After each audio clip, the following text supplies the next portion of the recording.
بسم اللہ الرحمن الرحیم۔ ناظرین کرام، اپنے رشتہ داروں کو جو اس دنیا سے انتقال کر گئے ہیں، قرآن پاک بخشنے کا طریقہ کیا ہے؟ کس طرح اپنے سے بچھڑ جانے والوں کو قرآن پاک بخشا جاتا ہے؟ یعنی اگر کسی رشتہ دار، کسی کے عزیز، کسی کے والدین، ماں باپ اس دنیا سے چلے گئے ہیں تو ان کو قرآن پاک کا ثواب پہنچانا چاہتے ہیں تو اس کا طریقہ کیا ہے؟ ناظرین کرام، سب سے پہلے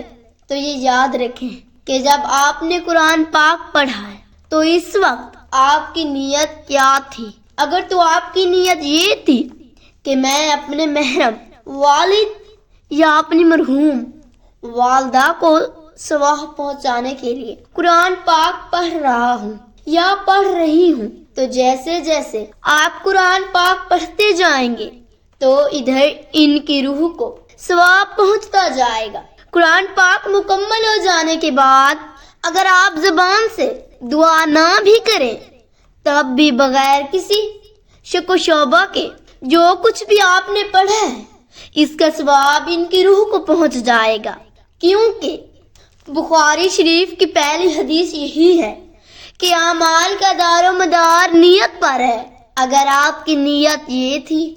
کہ میں جو کچھ بھی پڑھ رہا ہوں اپنے مرحوم والدہ یا اپنی مرحوم والدہ کی روح کو ثواب پہنچانے کے لیے پڑھ رہا ہوں، تو پھر اس کے لیے تلاوت مکمل کرنے کے بعد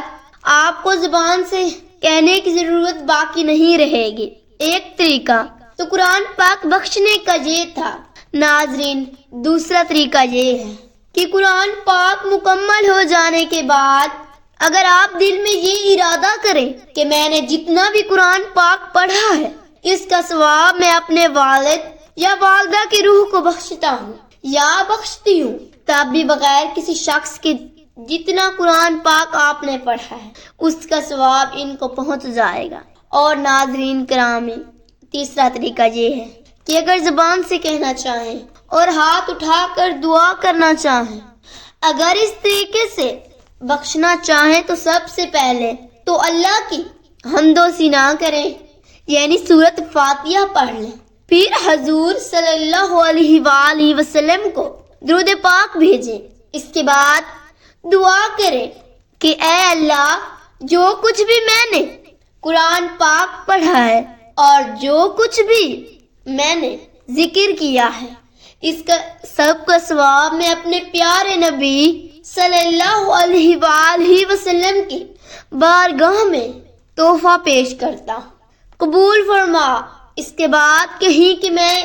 اس سب کا ثواب اپنے مرحوم والد یا مرحومہ والدہ یا کسی بھی رشتہ دار جس کو بھی ثواب پہنچانا ہو اس کی روح کو بخشتا ہوں، قبول فرما، اس کے درجات بلند فرما، اس کی قبر کی منازل آسان فرما۔ اللہ دنیا کی زندگی میں سے اگر کوئی کمی بیشی ہو گئی تو اس سے درگزر فرما۔ اللہ اس کی قبر کو جنت الفردوس میں اعلیٰ مقام عطا فرما۔ اس کے بعد درود پاک پڑھ کر دعا مکمل کر لیں۔ اور تو یہ طریقہ ہے قرآن پاک بخشنے کا۔ آپ نے اپنے دل میں جب بھی ارادہ کر لیا ہے، جس کے لیے بھی ارادہ کیا ہے، تو اس کی روح کو بغیر کسی شک و شبہ کے ثواب پہنچا سکتے ہیں۔ حضور نبی کریم صلی اللہ علیہ وآلہ وسلم کا فرمان ہے کہ جب دنیا سے کوئی بندہ وفات پا جاتا ہے تو اس کی اعمال کا سلسلہ منقطع ہو جاتا ہے، یعنی زندہ تھا، نمازیں پڑھتا تھا، زکوٰۃ دیا کرتا تھا، صدقے و خیرات کیا کرتا تھا، روزے رکھا کرتا تھا، لوگوں کے لیے آسانیاں مہیا کیا کرتا تھا، یہ ساری نیکیاں اس کے جانے کے بعد ختم ہو گئی۔ وہ زندہ نہیں ہے، نماز بھی نہیں پڑھ سکتا، قرآن پاک کی تلاوت بھی نہیں کر سکتا، ذکر وغیرہ بھی نہیں کر سکتا، روزے بھی نہیں رکھ سکتا، حج بھی نہیں کر سکتا، لہذا جب دنیا سے چلا گیا تو اس کے اعمال کا سارا سلسلہ بند ہو گیا۔ اب اس میں کوئی بھلا، اس کا اعمال کا سارا سلسلہ بند ہو گیا، اب اس میں کوئی بھائی اعتراض کرتے ہیں کہ اس کے لیے دعا نہ کرو، کیوں فائدہ نہیں دیتی، جبکہ حضور نبی کریم صلی اللہ علیہ وآلہ وسلم نے فرمایا کہ جب بندہ دنیا سے چلا جاتا ہے اس کے اعمال کا سلسلہ بند ہو گیا ہے۔ یہ سارے اعمال بند ہو جانے کے باوجود بھی 3 اعمال اس کے ایسے ہیں جو اس کے مرنے کے بعد بھی اسے فائدہ دیتے رہتے ہیں۔ آپ صلی اللہ علیہ وآلہ وسلم نے فرمایا کہ ایک صدقہ جاریہ ہے، یعنی کسی علاقے میں پانی کا مسئلہ تھا، وہ نلکا لگوا کر گیا، جب تک لوگ اس نلکے سے پانی پیتے رہیں گے تب تک اسے ثواب پہنچتا رہے گا۔ دوسرا، کہیں راستے کا مسئلہ تھا، لوگوں کے لیے راستہ نہیں تھا تو وہ راستہ بنا کر گیا۔ کہیں مدرسے کی ضرورت تھی، مدرسہ بنوا کر گیا۔ جب تک بچے قرآن پاک پڑھتے رہیں گے ثواب پہنچتا رہے گا۔ سو ناظرین، یہ ہے صدقہ جاریہ، مرنے کے بعد بھی اس کا فائدہ پہنچتا رہتا ہے۔ ایسا ان لوگوں میں پھیل کر گیا جس سے لوگ فائدہ اٹھاتے ہیں، قرآن کریم کی تلاوت سکھا کر گیا۔ تو یہ چیزیں ہیں اس کے مرنے کے بعد اس کے لیے فائدے کا سبب ہوتی ہیں۔ تیسری اور اہم چیز، نیک اولاد چھوڑ کر گیا جو ان کے مرنے کے بعد اللہ کی بارگاہ میں التجا کرتی ہے اور رو رو کر دعا کرتے ہیں کہ اے اللہ، ہمارے والدین اس دنیا سے چلے گئے ہیں، ان کی کوئی کمی بیشی ہو گئی ہو تو اس دنیا میں، تو ہم اس کی طرف سے تیری بارگاہ میں بخشش کی دعا کرتے ہیں اور ان کی ان غلطیوں کو معاف فرما، ان کے درجات بلند فرما۔ تو حضور صلی اللہ علیہ وآلہ وسلم نے فرمایا جو دنیا سے جانے کے بعد بندے کی لیے دعا اس کے درجات بلند ہونے کا سبب بنتی ہے، اس کی بخشش کا ذریعہ ہوتی ہے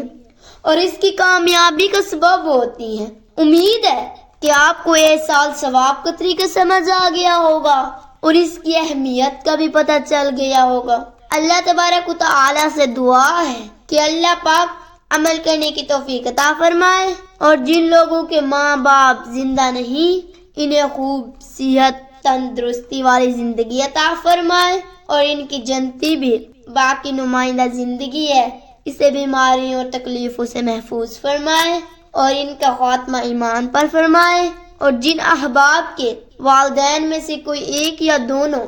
اس دنیا سے رخصت ہو چکے ہیں اور ان کی مغفرت فرما کہ ان کی قبروں کو جنت کے باغوں میں سے ایک باغ بنائے۔ ناظرین، کمنٹ باکس میں اللہ تعالیٰ کے 99 ناموں میں سے ایک نام ضرور ٹائپ کریں۔ شکریہ۔